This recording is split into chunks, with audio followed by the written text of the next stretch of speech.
War in Europe was imminent. The year was 1937. Many Jews fled the continent, afraid for their lives and looking to give their children a fresh start in a safe and growing country.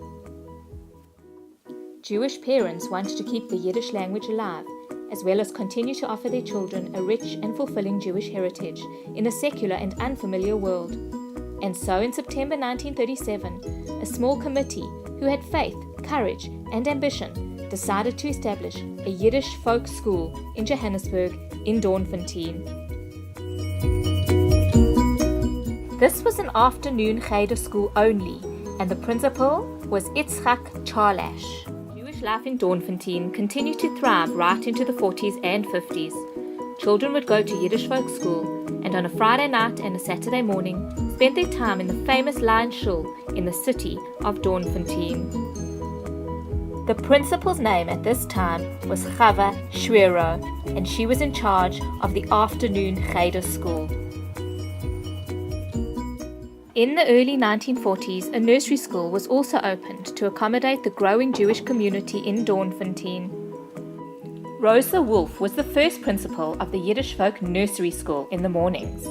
2 years ago, we invited her back to a Yom HaAtzmaut celebration, and even though she was suffering from Alzheimer's and wheelchair-bound, she came alive when she heard the children singing a Yiddish song.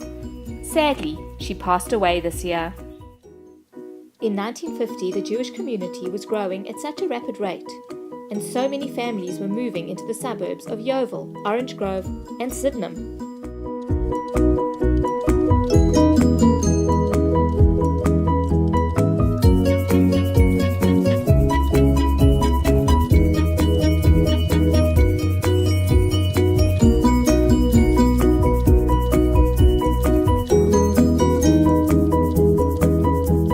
The committee opened another school in Sydenham, and then in 1953 took over a house at this present address. The principal at the time was Mrs. Ann Berman. The old house once again proved not to be suitable, and so a new, modern building was built on this very ground, and you're sitting in it. It was an unprecedented work of architecture in its time. The date was the 16th of June, 1962. In the 70s and 80s, Yiddish folk's popularity and numbers grew. Many of our children's Borbas and Zaydas passed through Yiddish folk and still have many happy, carefree memories of days spent with their friends in the sun.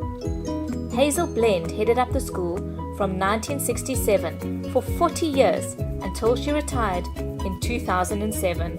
Yiddish folk joined the South African Board of Jewish Education in 1995 as one of their Jewish day schools, and it continued to thrive into the new millennium.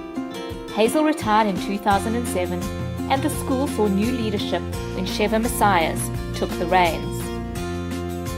Due to political instability and crime, many Jewish families decided to leave South Africa during these years, and this led to a decrease in the numbers of the Jewish community, which would eventually have a direct impact on Yiddish folk school. In 2013, Sheva moved to King David Linksfield, and I, Andy Haefner, was given the privilege of looking after this magnificent beacon in the Jewish community. It is a cliche, but time and time again, life really does come full circle, and history does tend to repeat itself, despite our best intentions. And so once again, Yiddish folk is on the move to new premises and the promise of a fun and exciting new future.